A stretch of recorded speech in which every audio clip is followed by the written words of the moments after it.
오늘부터 새로이 디모데전서 강해를 시작하게 되었습니다. 이 크신 일을 허락하신 우리 하나님께 먼저 감사하면서 이 강해 가운데 하나님께서 여러분들에게 큰 은혜 주시기를 소망합니다. 여러분들의 삶이, 믿음이 이 말씀을 통하여 함께 자라고 믿음이 뜨거워질 수 있기를 소망합니다. 먼저 디모데전서를 잠깐 소개를 하자면은 바울 사도가 같이 동역했던 사역했던 동역자이자 또 믿음의 아들로 삼았던 디모데에게 개인적으로 쓴 성경이어서 다른 서신서에서는 볼 수 없는 어떤 개인적인 사랑과 감정이 잘 드러나 있습니다.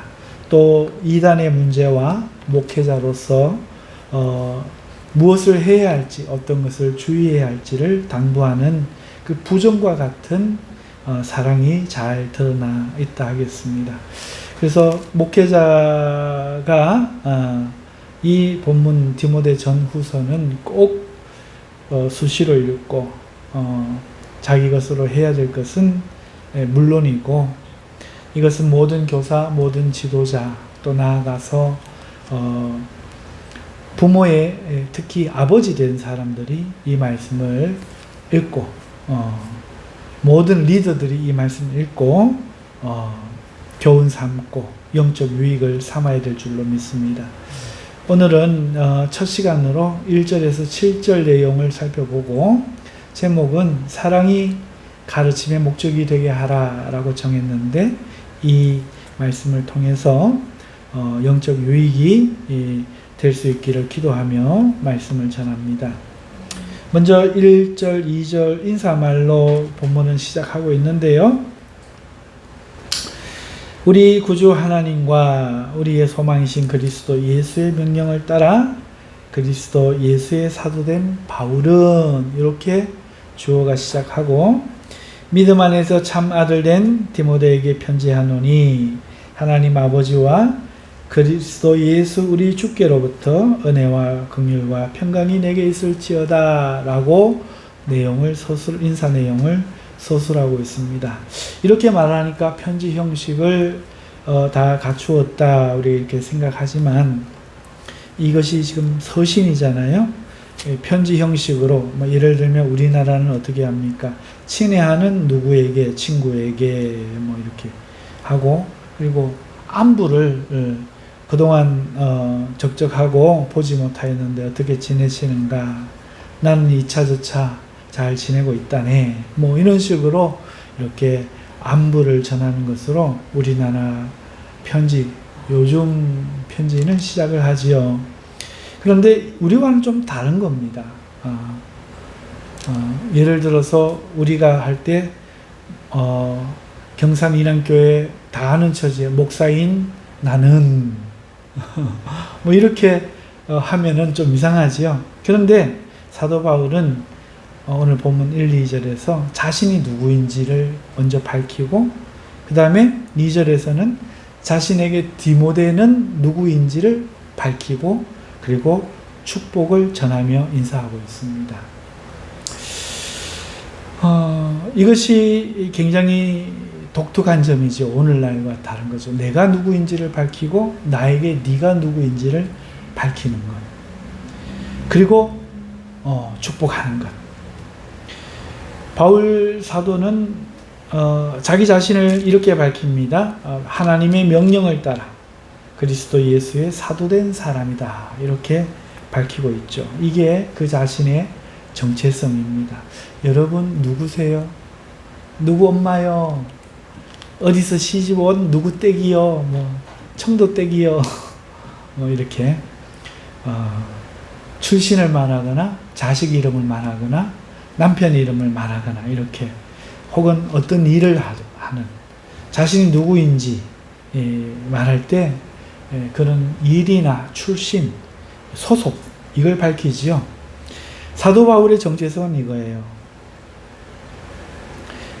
우리 구주 하나님과 우리의 소망이신 그리스도 예수의 명령을 따라 예수 그리스도의 사도된 사람이다.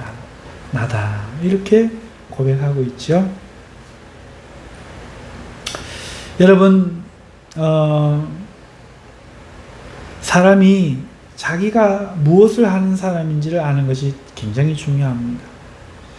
이것을 알아야 인생을 허비하지 않고 이것을 알아야 방황하지 않죠.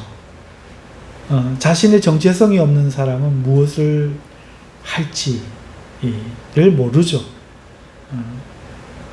그래서 사람은 반드시 자기 정체성이 분명해야 삶에 분명한 길이 있고 목표가 있는데요.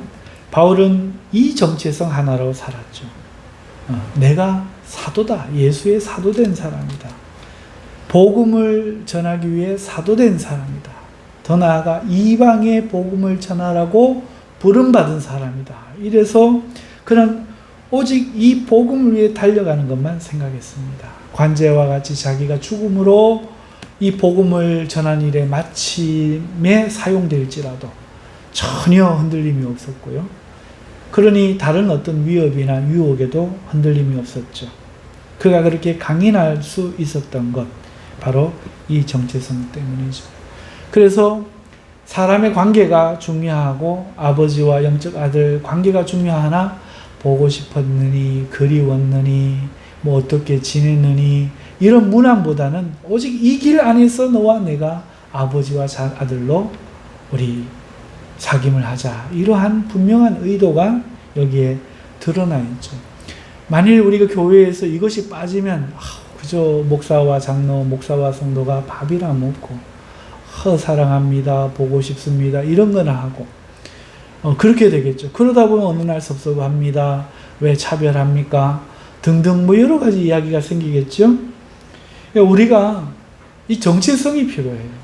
우리는 교회에 밥 먹으러 온 게 아니고 사람과 교제하러 온 거 아니고 회개하고 교회에서 정말로 내 속에 숨은 죄악들을 낱낱이 발견하고 회개하고 예수 그리스도의 보혈로 깨끗이 씻기 위하여 성령으로 죄와 싸우기를 몸부림치면서 거룩해져서 주님의 이름을 두고 나가서 이젠 영적인 세력들과 싸우기를 마다하지 않는 감당할 수 있는 사람으로 능력을 받아서 나아가는 바로 이러한 분명한 정체성이 우리에게 있어야 한다는 것이죠. 그런 의미에서 이 바울의 인사말은 이러한 우리의 방향을 나아가야 될 방향을 바르게 보여주고 있다. 이렇게 우리가 볼 수 있겠습니다.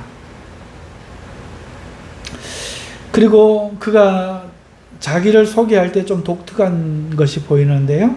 그게 뭐냐 하면은 하나님을 여러분 어떻게 부르세요? 하나님은 아버지라 부르시고 예수님은 주여라고 부르시고 성령님은 어떻게 부르세요? 아니면은 다 주여라고 부릅니까? 아니면 다 하나님이라고 부릅니까? 하나님 불렀다, 예수님 불렀다, 성령님 불렀다 이렇게 하십니다. 이거에 대해서 생각을 어떻게 하시는지 몰라도 오늘 사도 바울이 하나님을 어떻게 생각하고 있는지가 오늘 이 인사말에 보이죠. 하나님을 우리 구주 하나님이라고 부르고 있습니다. 이분은 성부, 성자, 성령 중에 뒤에 성자가 나오니 아마도 성부 하나님, 맞죠? 성부 하나님으로 바울은 여기고 있습니다. 근데 구주는 누구예요, 여러분? 구주가 누구예요? 예수. 다들 예수로 알죠. 그런데 왜 예수님은 소망의 예수라고 하고 아버지 하나님을 구주 하나님이라고 말하고 있습니까? 사도 바울도 호칭을 어떻게 해야 되는가? 삼위일체. 참 이해할 수 없고 믿어야만 되는 신학 개념이죠. 우리가 기도할 때 당장 성부께 기도해야 되나? 성자께 기도해야 되나? 성령께 기도해야 되나? 누구 이름을 불러야 되나? 호칭을 어떻게 해야 되나? 이렇게 생각하시는 분들 있으실 거예요. 사도 바울도 그렇겠죠? 알고 보니 예수님도 하나님이시더라. 알고 보니 그가 보내신 성령님도 하나님이시더라. 그러면 어떻게 불러야 되는가? 오늘 바울 서신 속에서 그것이 보여지고 있는데요. 하나님을 구주라고 부른다. 우리 구주. 왜요? 예수님을 보내신 분이, 예수님을 보내서 우리를 구원하려고 하신 분이 우리 아버지 하나님이더라는 거예요. 그러니 그분이 진짜 구주시라는 거죠. 예수님은 가짜 구주라는 게 아니고 우리를 구원하시는 시작되시는 우리 하나님. 그래서 율법의 유대인들이 하나님을 심판하고 율법을 어기면 죽이는 하나님 무서워 이렇게 생각했다면 바울은 아니야, 구원하시는 하나님이야, 이렇게 의식을 전환했다는 거죠. 실제로 예수님 이후에 초기 교대 때, 시대 때 많은 이단들이 구약의 하나님과 신약의 하나님은 다르다 이렇게 생각했어요. 이단들이. 왜 이렇게 다른가 하면 구약의 하나님은 성질이 못됐더라. 나중에 하는 얘기입니다. 성질이 못됐고 성격이 사납고 사람을 잘 죽이고 난폭하고 화를 잘 내더라. 이래가지고 신약의 예수님으로 보여지는 하나님과는 좀 다르더라. 그래서 구약의 하나님은 좀 열등한 하나님, 신약의 하나님은 월등한 하나님. 그래서 구약을 부인합니다. 이런 이단들이 생겨요. 요즘으로 치면은 하나님 아버지는 있는데 왜 여성인 어머니는 없겠어? 이래갖고 하나님을 여성으로 부르는 이상한 사람들이 생기는 것처럼 인간으로 생각하면 다 영적인 거는 오해할 수밖에 없거든요. 그래서 구약에는 그렇게 생각했어요. 유대인들이 아버지를 친 자는, 불효한 자는, 어떻게 한 자는 돌로 쳐 죽이고, 뭐 한 자는 돌로 쳐 죽이고, 뭐 한 자는 돌로 쳐 죽이고, 껄핏하면 돌로 쳐 죽여. 그러니까 어떻게 보이겠어요? 구원의 하나님으로 보이겠어요? 심판하는 하나님으로 보이겠어요? 다들 무의식 속에 맞아 죽을까봐, 버림받을까봐 무서워했거든요. 그게 유대인의 의식 속에 꽉 박혀 있었는데, 바울이 예수 그리스도를 알고 보니 그 예수 그리스도를 보낸 분은 아버지 하나님이시고, 그가 그렇게 무섭게 했던 것은 그렇지 않아서 벌어질, 죄악으로 벌어질 무수한 참상과 지옥에 떨어질 그 비참한 운명에서 구원해 주시고자 모질게 매를 든 거였구나. 모질게 자식을 뭐라 해도 이거 잘못해도 또 먹이고 또 재워주고 또 뭐지, 이게 아니고 연을 끊고 맹모삼처지게처럼 모질게 자식이 아무리 때렸어도 막 이사를 해버리고, 맹자 엄마처럼 한석봉이 어머니처럼 모질게 그 밤에 돌려보내버리고, 이렇게 모질게 대하는 그 사랑. 아, 구약의 하나님의 이 사랑은 우리를 사랑하지 않는 증거가 아니라 정말 너무나 사랑해서 그러지 못하는 이름뿐인 사랑을 하는, 그러다가 기분 나쁘면 지성질에 막 야단을 치는 그런 아버지, 그런 어머니와 같은 그런 철없는 사랑, 의미도 없는 사랑이 아니라 나를 위해서 모질게 야단친 이 하나님은 예수님을 보내서 나를 구원하기 원했던 바로 그 하나님이시구나, 이렇게 생각을 해서 우리 구주 하나님이라고 바꾸어 부르는 거예요. 저는 이렇게 여기에 아무도 안 적어놨는데요. 어떻게 알겠어요, 제가? 이런 배경에서 이렇게 우리 구주 하나님, 우리는 다 예수, 바울 사도도 성경에서 구주 예수 그리스도라고 기록하고 있거든요. 그럼에도 이렇게 쓰는 것은 바로 그러한 의식을 고백하는 것이죠. 그 다음에 독특한 것은 예수님을 어떻게 말하고 있느냐. 우리의 소망이신 그리스도라고 말하고 있습니다. 우리의 소망이다. 이게 무슨 말일까요? 그러니까 예수님만이 우리의 희망이라는 거죠. 내게 어떤 능력이 없다는 거예요. 내가 되어야 될 모습은 예수 그리스도라는 거죠. 그분이 죽기까지 나를 사랑하셨으니 그분이 끝까지 나를 인도하시고 책임질 거다. 이 모든 고백을 담는 거죠. 그래서 아버지 하나님을 생각할 때는 무서운 하나님이 아니라 나를 구원하는 아버지 하나님으로 강렬하게 부르고 있고, 예수님은 소망의 주, 기쁨의 주, 나를 버리지 않고 끝까지 책임져 주실, 내가 따라가야 될 그 소망의 주로 바라보고 있다는 거죠. 자, 삼위일체 하나님에 대해서는 사도 바울도 알았을 터인데 성령님이 안 나와요. 아버지 하나님과 예수 그리스도 아들 하나님은 나오는데 성령님이 안 나와요. 대신에 그리스도 예수의 사도됨, 대신에 2절에 가서 주께로부터 아버지와 그리스도 예수 우리 주께로부터 성부 성자 다 나오죠. 성령님이 안 나와요. 대신에 은혜와 긍휼과 평강이 내게 있을지어다. 자, 여러분 어떻게 은혜가 내게 있을 수 있어요? 아버지가 주시지만 어떻게 와요? 우리 예수님이 주시지만 어떻게 긍휼이 와요? 어떻게 내가 은혜와 긍휼로 평강이 있을 수 있어요? 이게 바로 성령님이신 거죠.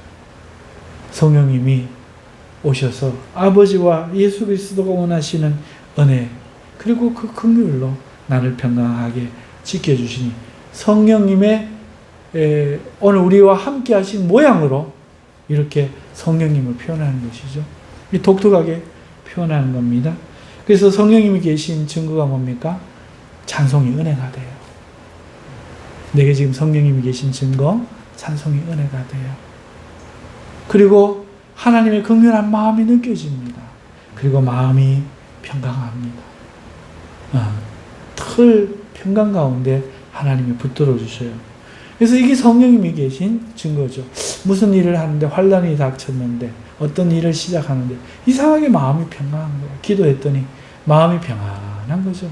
아하, 하나님이 지금 나와 함께 하시구나. 이를 알 수가 있는 거죠. 왠지 막 일이 되어져. 이게 무슨 이유입니까? 성령님이 함께 하시고 은혜를 베풀어 주시는 거죠. 그리고 내가 분명히 잘못했는데도 하나님이 나를 불쌍히 여기셔. 긍휼히 베푸시는 거죠. 바로 성령님이 함께 하여 주시는 것입니다. 자, 요즘 제가 이 말끝이 이렇게 발음이 좀 흐리고 말을 잘 못 맺어요. 이게 나이가 들어서 이게 가면서 발생하는 현상인지 제가 뭐 혹여나 치매나 중풍이나 이런 것이 증상인지 뭐 알 수는 없지만 우리 성도님들 좀 기도해 좀 해주세요. 제가 운동을 또 하고 열심히 해야 되겠지만은 이렇게 말이 얼른 매짐을 잘 못하는, 그래서 설교할 때 제가 여러분들은 못 느끼셨겠지만 많이 당황할 때가 많아요. 왜 말이 안 맺어지지? 이렇게 당황하고 있습니다. 여러분 저를 위해 좀 기도해 주세요. 자, 이렇게 성부, 성자, 성령님을 독특하게 부르고 있다는 거, 이것을 통해서 여러분은 어떻게 하나님을 부르시겠습니까? 여러분도 하나님과의 관계가 사귀고 있는 게 사실이라면 이 정리되어야 되지 않겠어요? 이런 은혜가 있으시길 바랍니다. 자, 이렇게 인사말을 시작으로 4절에서 7절로 본문이 이렇게 시작되고 있는데 오늘은 이제 4절에서 7절만 잠깐 볼 텐데, 여러분 3절부터 시작하는 거죠. 3절부터 이렇게 보면은 내가 마게도냐로 갈 때에 너를 권하여 에베소에 머물라 한 것은 이라고 하면서 바울이 디모데와 동역을 하다가 이 에베소 교회에 남겨둔 남게 한, 그래서 잠시 이별할 수밖에 없었던 이유를 말하고 있습니다. 다시 언급하고 있죠. 그때는 말 안 했다가 지금 말하는 것이 아니겠죠. 그때도 있었지만 지금 이 서신을 쓰면서 다시 한번 그것을 상기시키는 거죠. 왜 그렇게 했습니까? 어떤 사람들을 명하여, 그러니까 바울이 아니고 디모데가 그렇게 하라는 거죠. 어떤 사람들을 명하여 다른 교훈을 가르치지 말며, 그러니까 다른 교훈을 못 가르치도록 명해라. 금지하는 명령을 해. 너 가르치지 마. 이렇게 명령하라는 거죠. 그건 다른 교훈이야. 다른 교훈이 뭐예요? 이단적인 교훈들이죠. 그 당시에는 주로 이단 교훈이 뭐가 있었는가 하면은 크게 두 가지로 요약할 수 있는데, 첫째는 영지주의입니다. 영지주의. 그래갖고 어떤 특별한 지식을 깨달아야만 구원받을 수 있다거나, 그래서 행위는 믿음은 행위인데 행위로 나타나지 않고 뭔가 이렇게 말씀을 깨닫는 거, 이걸로 사람들이 막 자꾸 몰두하는 이런 다른 교훈들이나 혹은 이 할례를 받는 할례파, 예수만 믿어서는 안 되고 할례도 받아야 구원을 받을 수 있다. 유대 전통 절기를 지켜야 구원받지, 예수 어디서 나왔다고? 유대인들에게서 나오지 않았나? 그럼 유대 하나님이 주신 법을 폐하겠느냐? 지켜야지, 안 폐한다고 하셨으니. 이러면서 그것도 지켜라, 이렇게 다른 교훈 했거든요. 바울과 예수님의 제자들은 오직 믿음으로 구원받는다고만 가르쳤는데, 이들은 이렇게 영지주의와 할례를 더해야 된다는 이런 이단 사상을 누군가 교묘히 교회에 들어와서 가르쳤죠. 그래서 이것을 못하도록 금지하게 했습니다. 영지주의 하니까 뭐 지식만 말하는 것 같은데 그렇지 않아요. 어떤 사람은 고기는 안 먹고 채식만 먹어야 육이 맑고 영이 맑아서 구원을 얻을 것 같은, 금식을 해서 영이 맑아야 구원을 얻을 것 같은 이런 사람들, 이런 것들도 다 포함되는 얘기였죠. 그래서 이런 사람들을 네가 명하라, 금하라. 그래서 다른 교훈을 가르치지 못하게 해라. 이래서 남았고, 두 번째는 신하와 끝없는 족보에 몰두하지 말게 하려 함이라. 여러분, 성도들이 성경의 이 66권의 많은 내용들 중에 사람은 꼭 하지 말라는 거, 안 중요한 거에 꽂히는 경우가 많거든요. 설교도 듣다 보면은 목사님이 이 넥타이가 뭐 삐뚤어져서 그게 은혜가 안 되는 거야. 그런 사람도 있어요. 목사님이 어떤 했는 말, 나한테 한 말 같아. 그거에 꽂혀서 은혜가 안 되는 사람도 있어요. 사람은 그렇잖아요. 그러니까 뭐에 꽂히면 안 들어와요. 여러분, 바리새인들도 그랬죠. 그 바늘 위에 천사가 몇이나 올라가 바늘 끝에 설 수 있을까? 이런 엉뚱한 생각에 꽂혔죠. 한 여자가 7형제에게 시집을 갔다고 치면, 예정이죠. 치면 첫째 남편이 그만 죽어버렸어. 자식 없이. 그러면 율법에는 둘째 동생이 그 형수와 결혼을 해서 자식을 낳고, 그 자식은 형의 이름으로 형의 족보를 읽게 하고, 나머지 세월은 자기의 아내와 낳는 자식들은 자기의 자식으로 살게 하는 율법이 있었거든요. 그런데 둘째 아들도 동생도 그러지 못하고 죽었어. 그래서 막내까지 이르렀죠. 그런데 막내도 죽었어. 여자도 죽었어. 그래서 예수님한테 와서 묻습니다. 부활하면, 그래서 부활이 없다고 생각하고 이 사람들, 서기관들은, 사두개인들은 부활이 없다고 생각하는 이유가 이런 이유 때문입니다. 만약 부활이 있으면 누구의 아내가 되겠나이까? 족보가 꼬이지 않겠나이까? 천국이 천국 되겠나이까? 이런 천국이 있을 수가 있겠나이까? 그러니까 천국은 부활은 없는 거겠지요. 이렇게 생각해서 부활이 없다고 주장을 했거든요. 그러니까 생각이 엉뚱한 데 꽂히는 거잖아요. 그 나라에는 시집가고 장가가는 것도 없는데 너희가 그 나라를 알지 못해서 그렇다. 여러분, 우리가 가면은 엄마 아빠 아닙니다. 남편 아내 아닙니다. 아버지 자식 아닙니다. 이 땅에서만 그렇습니다. 절대로 거기서는 부부를 기억하지 않습니다. 부부의 정이 안 남아 있습니다. 자식과 아버지의 정이 없습니다. 남입니다. 거기서는 그냥 다 형제입니다. 단지 여기서 우리가 연극에서 무대에 만났을 때 역할이 아버지고 배역이 아들이야.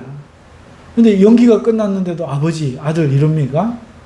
그런 거 아니잖아요. 그런 것처럼 우리 역할을 지금 하는 것 뿐이거든요. 그러니까 그 나라에 가면 우리는 남남이에요. 하지만 형제로서 하는 거죠. 저 사람이 잠시 내 아들로 와주었구나. 저 사람이 잠시 내 남편으로 와주었구나. 그 옛날 일을 기억할 뿐이지 전혀 별개의 존재인 거죠. 그런 천국인데 몰랐기 때문에 여전히 이어진다고 생각하니까 이렇게 본질이 아닌 사변적인 것. 그러니까 오늘 본문에 말하듯이 신하나 끝없는 족보에 딱 집중하는 것을 잘하는 거예요. 여기 더 재미가 있거든요. 관심이 있거든요. 그래가지고 막 집중을 해서 믿음의 효력을 얻지 못하고 믿음에 집중해야 할 일들을 하지 못하고 이런 일로 시간을 보내고 또 이런 일을 하면은 변론이 생기거든요. 변론이 생깁니다. 하나 되지 못하고 깨트린 거죠. 그래서 다른 교훈은요, 성도의 믿음 자체를 흔들어 버립니다. 구원의 근간을 흔들어 버린 거죠. 그러니까 절대적으로 막아야 되고, 이 사변적인 것들, 족보나 신하나 뭐 엉뚱한 거, 별로 중요한 것도 아닌데 누가복음에 다루었던 예수님의 족보, 마태복음에 다루었던 예수님의 족보 왜 다루냐부터 시작해서 엉뚱한 것에 빠지면 믿음이 자라지 못하게 하는 거죠. 소위 이단도 중요한 문제지만 이단이 아니기에 이런 사변적인 것들은 교회 안에 자리하기가 쉽죠. 이단은 아니거든. 이것이 더 이단이 아니기 때문에 큰 문제인 거예요. 왜냐하면 믿음 안에 있는 하나님의 경륜을 이루지 못하게 한다는 겁니다. 그리고 교회는 변론이 생기니 다툼이 생기고 하나됨을 잃게 되고 말 겁니다. 교회원이 늘 싸우는 거야. 이거 파 저거 파 뭐 이래가지고 가르침이 다르고 목사님이 이렇게 말하는데 장로님이 저기서 그건 틀렸지요 이러고 있고 그러면 어떻게 되겠습니까? 그래서 이 두 가지를 바울에게 언급했던 사실을 다시 이제 언급을 하는 거죠. 자, 그러면서 이 교훈의 목적은 이라고 5절에 말씀하고 있는데 여러분 여기서 이 교훈은 어떤 교훈을 말하는 겁니까? 보통은 복음, 여기 위에 사변적인 이런 걸 말하는 것 아니겠죠? 복음이라고 생각하기 쉽죠? 하지만 이 단어는요, 파랑겔리아라는 단어인데요. 이 뜻이 뭔가 하면은 복음이 아닙니다. 명령, 교훈, 충고 이런 뜻이에요. 파랑겔리아. 그러니까 이 교훈은 이 파랑겔리아 다시 말해서 이 명령, 이 교훈, 이 충고는 이렇게 뜻인데요. 이것이 3절에서 사용되었어요. 3절을 보시면 어떤 사람들을 명하여 다른 교훈을 가르치지 말며라는 구절 속에서 어떤 사람들을 명하여의 이 명하여가 바로 이 단어예요. 파랑겔로. 왜냐하면 파랑겔리아는 이 파랑겔로의 변형이거든요. 이 파랑겔로가 원어입니다. 어원인 거죠.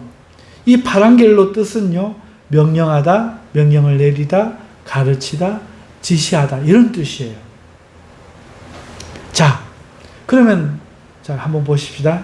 이 교훈의 목적은 청결한 마음과 선한 양심과 거짓이 없는 믿음에서 나오는 사랑이거늘 할 때 우리가 헷갈리는 이유는 이라는 지시대명사 글이 우리로 말하면은 관사가 관사와 같은 지시대명사가 지금 이것 저것에 이가 들어가잖아요. 그러니까 헷갈리죠. 이 교훈 이게 헷갈리는데 그게 아니고 그냥 이 빼버리고 명령, 가르침, 지시 이렇게 해석하면 돼요. 명령은 교회의 명령은 교회의 가르침은 이렇게 생각 없는 주어를 집어넣으면 돼요.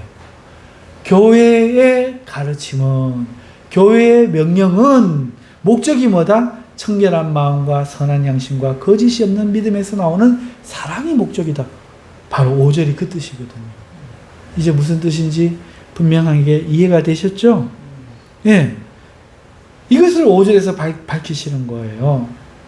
그런데요, 사람들은 이 목적에서 벗어납니다. 6절에 보면 사람들이 이에서 벗어나 헛된 말에 빠졌다고 말하는 거예요.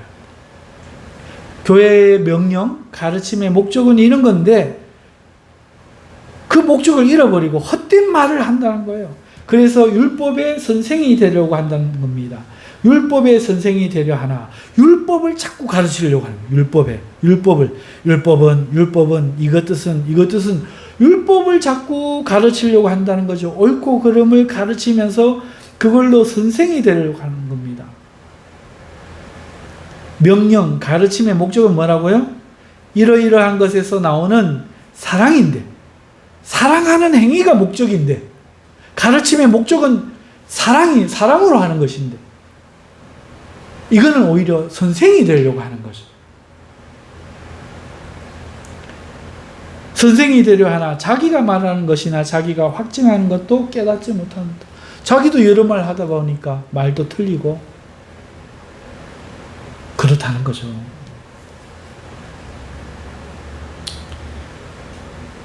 그래 이걸 지금 고발하고 있는 거예요. 6절 7절에서 자 교훈의 목적이 그거였는데 선생질 하는 걸로 바뀌었다.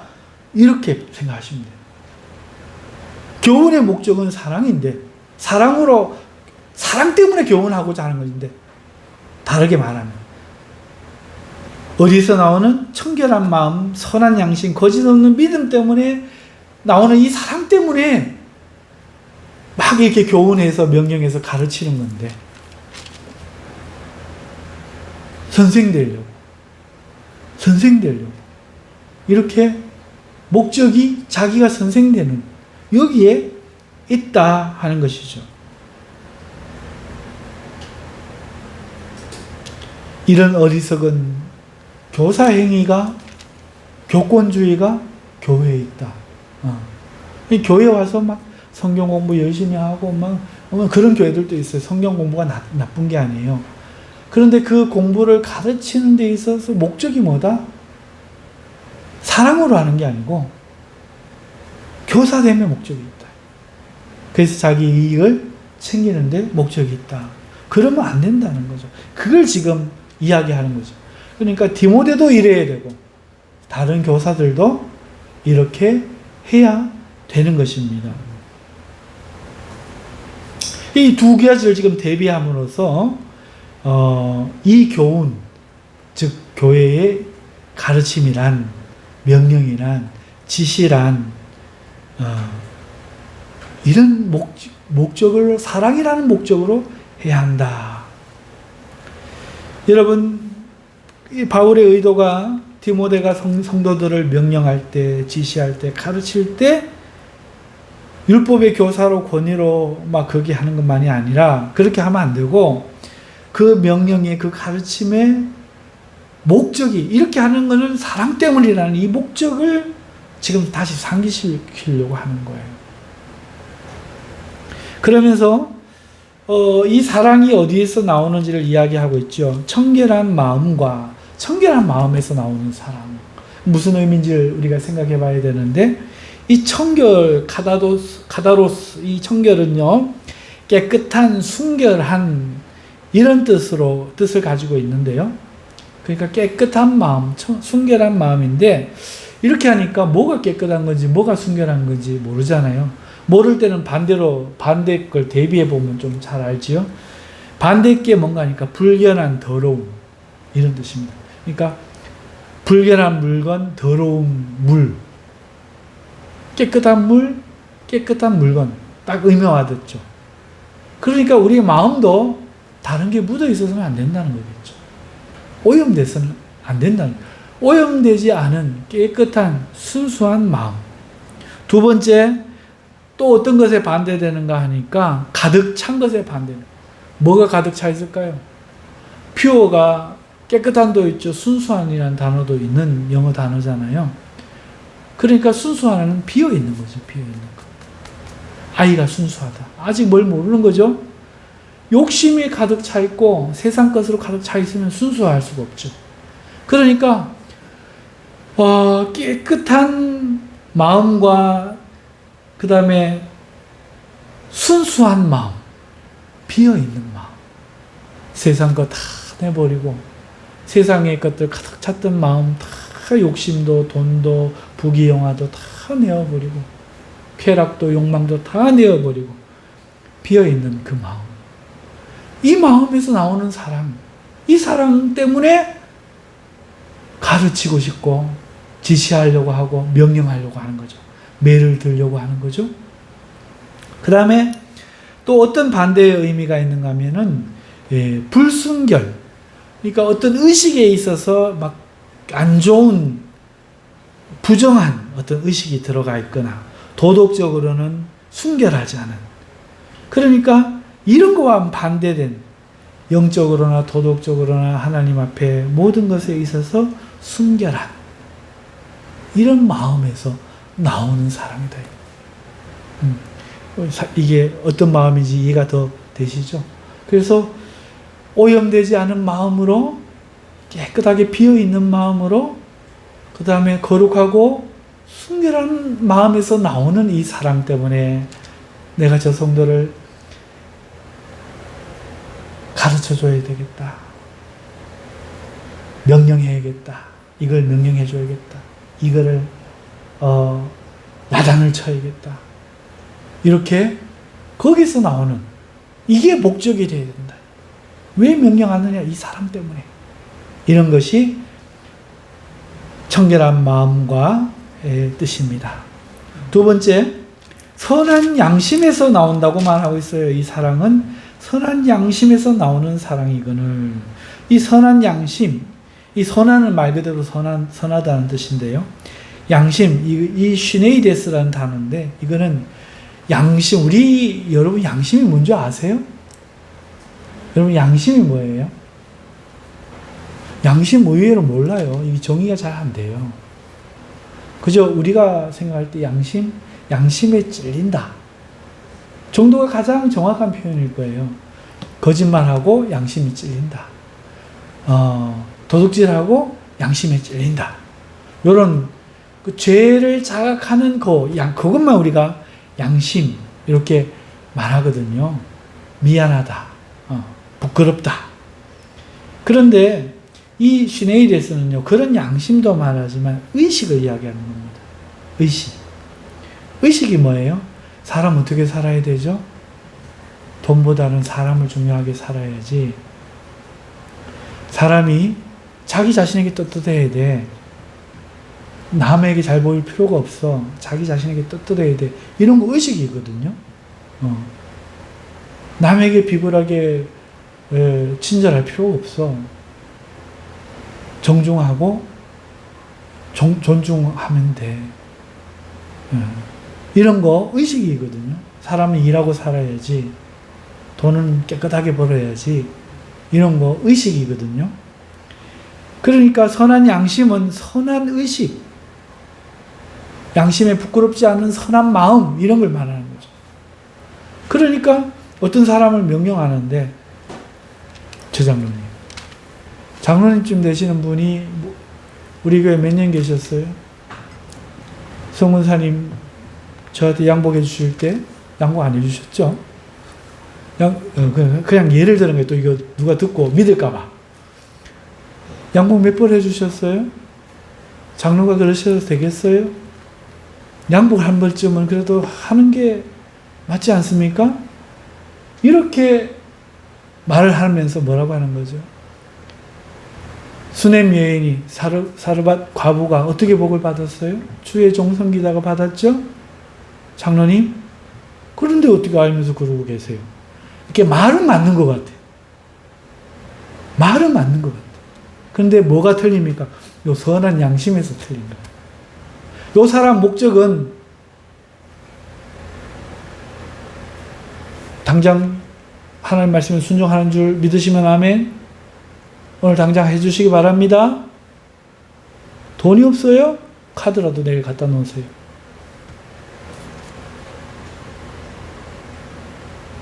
목적이 이기심이지. 의도가 있는 거지. 선하지 못한 의도야. 저 사람을 살리고 정말 복을 받게 하려는 의도가 아니라 이런 목적으로 하나님 말씀을 인용하는 거죠. 하나님 말씀을 교훈하는 거예요. 선한 양심에서 나온 사랑이어야 되는데 사랑의 모습 비슷한 것 같은데 어디서 나옵니까? 깨끗하지 못한 데서도 나올 수 있고 이렇게 선하지 못한 양심에서도 이렇게 나올 수 있거든요. 그러면서 아이고 우리 장로님 보십시오. 이렇게 잘하셨습니다. 여러분 장로님 따라 여러분도 주의 길 걸으시길 바랍니다. 겉으로는 사랑하는 모습처럼 보이는데 그게 창녀의 사랑처럼 더러운 것입니다.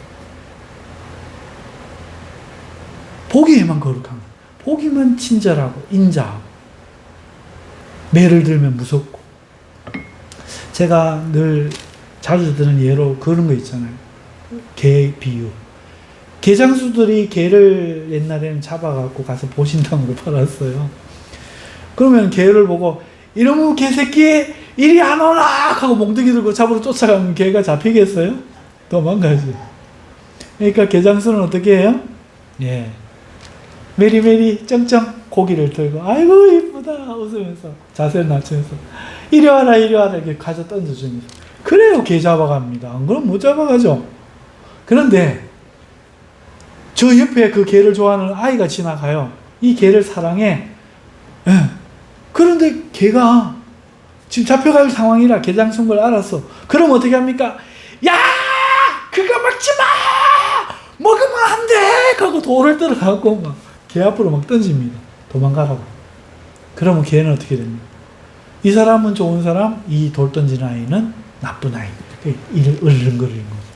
우리가 밀어나면 그렇거든요. 자기를 야단치는 사람, 어떤 사람? 나쁜 사람. 나 틀렸다고 말하는 사람, 어떤 사람? 나쁜 사람. 나를 좋아하고 칭찬해주는 사람, 어떤 사람? 좋은 사람. 마귀는, 사기꾼은 항상 이렇게 오거든요. 반대의 모습을 안 와요. 여러분, 야, 이 개새끼야! 해놓고 사기칠 수 있겠어요? 못 쳐요. 칠 수가 없어요. 그쵸? 그렇지만, 당신은 너무 좋은 사람인 것 같습니다. 하고, 이런 사람이 돈 좀 빌려주십시오 하면 돈 빌려줄까요? 안 빌려줄까요? 대박 빌려주시죠. 이 사람이 어리석기 때문에 제가 이 비유를 듣는데, 여러분, 오늘 우리가, 사람을 칭찬하고, 막 이렇게 친절해 보여도 그게 이 개도둑놈 같은 친절. 빼앗고 죽이기 위해서. 예수님보다 먼저 와서. 목자같이 굴고. 예수님은 뒤에 와서, 너희 애비가 막이다. 이 회칠한 무덤아. 독사의 새끼야. 이런다고 그만 죽이고 싶은 거예요. 야단친다고. 구약의 하나님이 죽이라 했다고 무서운 하나님. 예수님이 다른 구원자가 생기자 열등한 하나님. 열해버린 인간의 마음인 거죠. 참 안타까운 일인데 이게 우리 정말 인간의 수준이기도 해요. 어쨌든 교회 안에는 이런 선하지 못한 양심에서 나오는 사랑, 가짜 사랑이 많다 하는 겁니다. 세 번째는 보면은 거짓 없는 믿음에서 나오는 사랑이거늘 이렇게 말하고 있지 않습니까? 이 거짓 없는 믿음은 우리가 알고 있는 믿음인데요. 이 아니포크리토스 이거는요 뜻이 뭔가 하니까 거짓 없는 진정한 성실한 이런 의미를 가지고 있어요. 그러니까 성실하게 오늘 내가 믿음 생활을 하기 위해서 성도를 야단치고 가르치고 이렇게 하는 거죠. 언제나 변함없이 늘 잘못된 것은 잘못됐다고 말하고 옳은 것은 옳다고 말하고 틀린 것은 고쳐야 된다고 말하고 한결같은 모습을 보여주는 거죠. 그러기 위해서 명령하고 가르치고 지시하고 훈계하는 겁니다. 그래야 성도가 방향을 정하죠. 한 번은 뭐라 했다가 기분 나쁠 때는 뭐라 했다가 기분 좋으면 봐주면 어떻게 돼요? 아버지라는 사람이 기분 좋을 땐 넘어갔다 지 기분 나쁘면 막 그냥 쏟아내서 막 죽일 새끼 살릴 새끼 그러면서 그러면 안 되잖아요. 지 기분 나쁘면 매들고 지 기분 좋으면 참고 그러면 안 되잖아요. 그러면 자녀 교육은 안 돼요. 그러니까 이 거짓 없는 진정한 성실한 믿음으로 한결같이 명령하고 지시하고 가르치는 이 사랑에 나오는 여기에서 나오는 사랑, 이 믿음에서 나오는 사랑, 이게 목적이 되어야 된다 이렇게 말하고 있죠. 그런데 이 모습이 바울의 모습 속에서 보입니다. 3절, 내가 마게도냐로 갈 때에 너를 권하여 라고 할 때 이 권하여가 파라칼레오라는 단어인데요. 이게 무슨 단어인가니까 너를 권해서 남았다. 명령한 거잖아요. 지시한 거잖아요. 그죠? 가르친 거잖아요. 이런 것 때문에 네가 남아라. 가르친 거잖아요. 훈계한 거잖아요. 그죠? 나 따라오지 말고 남아있어라. 이 권하여가 파라칼레오예요. 그런데 이 뜻이 뭔가니까 소환하다, 초청하다, 권하다, 훈계하다, 격려하다, 애원하다, 강구하다 이런 뜻이에요. 파라, 옆에 이 곁이라는 이 전치사거든요. 칼레오 부르다는 뜻이에요. 칼레오 부르다는 뜻. 옆으로 불렀다. 친근하게 디모데를 옆으로 소환한 거죠. 초청한 거죠. 그러면서 훈계하고 권하고 격려. 옆에 있기 때문에 할 수 있는, 내 옆자리를 내어주고 내 옆으로 다가오기 때문에 할 수 있는, 이게 바로 이런 마음에서 권하는 모습이다. 이런 모습이다. 그러나 이렇게 옆자리에 있지 아니한 사람들한테 어떻게 나타나느냐? 아까도 말씀드린 이 파랑겔리아 혹은 파랑겔로로 나타나는 거죠. 금하여, 명하여 이렇게 못하게 하는 이런 걸로 나타나고, 말을 듣는 사람들에게는 얼굴 낯을 엄하게 할 필요 없죠. 옆으로 불러서 옆자리에 앉아서 때로는 야 그러지 마, 때로는 그러면 안 돼 아들아, 요거는 때로는 그렇게 하면 안 되겠니? 이렇게 해주면 안 되겠니? 강구하고, 때로는 이렇게 해봐 권하고. 왜? 말을 들을 마음이 있기 때문에.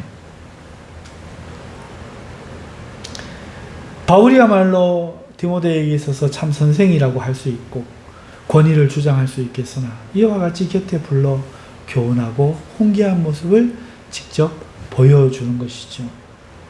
자, 그래서 오늘 이것이 목회자들의 모습이어야 되고 교사들의 모습이어야 하며 모든 지도자들의 모습이 되어야 될 줄로 믿습니다. 이 목적을 잃어버리면 안 돼요. 성도를 사랑하기 때문에 바로 세우기 위해서, 잘못된 길로 빠져드는 것을 막고자 사랑하는 마음에서, 오염되지 않은 마음, 욕심을 비운 마음, 순수한 이익을 보려고 하는 것이 아니라 순수한 사랑에서 나오는, 믿음에서 나오는 이 사랑으로 때로는 이렇게 옆자리를 빌려서 대화하는 관계가 되어야 되고, 그렇지 않은 자들은 얼굴을 엄하게 할지라도, 명령하고 지시할지라도, 책망할지라도 부정문을 가지고 자식을 사랑하는 아버지와 같이, 이렇게 바울과 같이 이렇게 해야 한다 하는 것이죠. 그런데 여러분, 오늘 우리는 어떤 모습으로 살아갑니까? 혹시 율법의 교사처럼 되고 있지는 않습니까? 이게 저의 가장 큰 고민 중에 하나예요. 어제 새벽인가요? 어제 새벽에 새벽기도 하는데 성경을 이렇게 읽는데 비판하지 말라, 이 말씀을 나에게 하시는 말씀 같아요. 가만 보니까 비판을 많이 하고 살더라고요. 대통령, 국회의원들, 축구인들, 교회들, 어떤 목사님들 비판을 너무 많이 해요.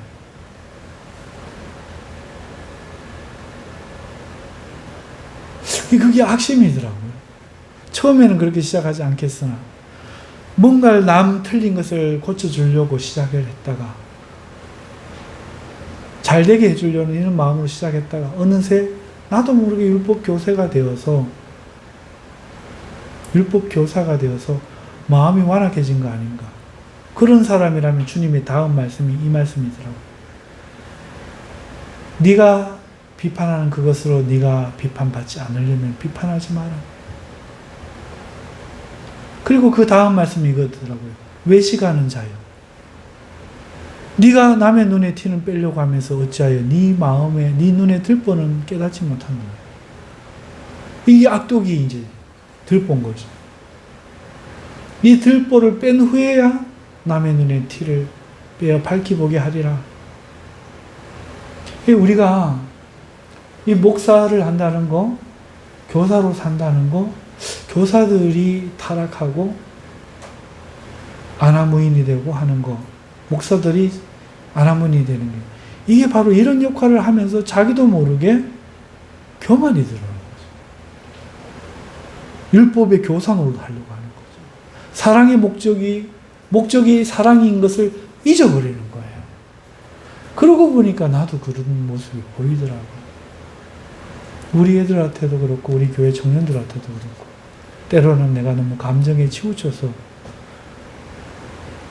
사랑을 하지 못하고 분을 내고 있었구나, 정죄하고 있었구나, 이런 생각이 들면서 주님 앞에 회개하는 마음으로 기도했었습니다. 여러분, 우리가 잊지 말아야 될 거는 우리는 사랑 때문에 이 일을 하는 거죠. 자녀를 사랑 때문에 가르치는 건데 기분 나쁘다고 3시간씩 훈계해버리고 막 야구방망이 들어가 막 때려가고 죽이려고 들고 기분 좋을 때는 안 그러거든요. 이런 아버지일 수 있어요. 이런 엄마일 수 있어요. 자존심 때문에. 자존심 때문에. 아빠를 안 봐! 막 이런 거죠.